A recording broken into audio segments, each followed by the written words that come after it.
Welcome back. Math is easy, step by step. So, in this part 70 video, let's solve another one-step equation that includes a fraction. So remember, this variable x represents a real number.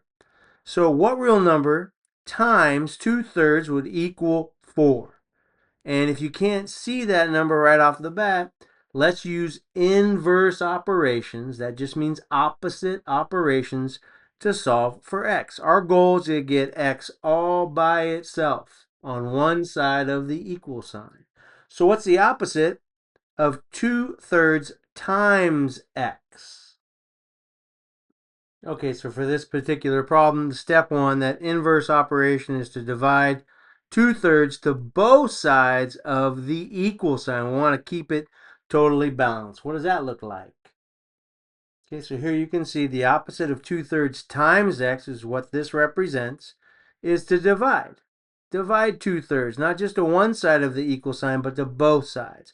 So 4 is also divided by 2/3. Now remember, anything over itself, 2/3 over 2/3, 1 over 1, 2 over 2 equals 1. Okay, so here, before I go any further, I wanted to show there's an invisible 1 underneath that whole number 4, right? And unless otherwise indicated by another number, there's always an invisible 1 under every whole number. So this is 4 over 1. This is a fraction, 4 over 1. 1 is invisible, so I use a dot, dot, dot, dot, right? So again, we're dividing 2/3 to both sides of the equal sign. Is there another way to write this here? And if you've been watching my videos, then you know, yes, absolutely there is. And again, any number over itself as a fraction is equal to 1. Let's see that reminder. Okay, so I wanted you to see this reminder here. I don't know if you remember this or not, but anything over itself, 2 over 2 is equal to 1, right? 5 over 5 is equal to 1. X over x is equal to 1. 2/3 over 2/3 is equal to 1. Okay, so anything over itself, 2/3 over 2/3 equals 1. So that's the invisible 1 right next to the x. Now, x is all by itself, right? But I still have work to do on the right side of the equal sign. 4 over 1 divided by 2 over 3. So you can write it like this, or you can write it like this. 4 over 1 divided by 2 over 3. Both of these mean the exact same thing. They're just written in a different way. And if you've been watching my videos from part 1 all the way through, you know when you're dividing with fractions, you can change this division to a multiplication problem by keep, change, flip. Let's take a look at that right now. All right, so as you can see here, you want to keep 4 over 1 the same. You're going to change division to multiplication, and then you're going to flip this fraction, second fraction. So 2 will become the denominators, and 3 will become the numerator. Let's take a look at that. So again, x equals, we keep 4 over 1, 4 over 1. We changed division to multiplication, and then we flipped 2/3 is now 3/2, or 3 over 2, right?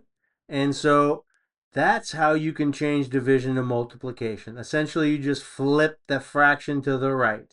Now, the rules for multiplying, if you've been watching my videos, you know we multiply top to top, bottom to bottom. Let's get her done. At this point, I do want to also point out you could cross cancel.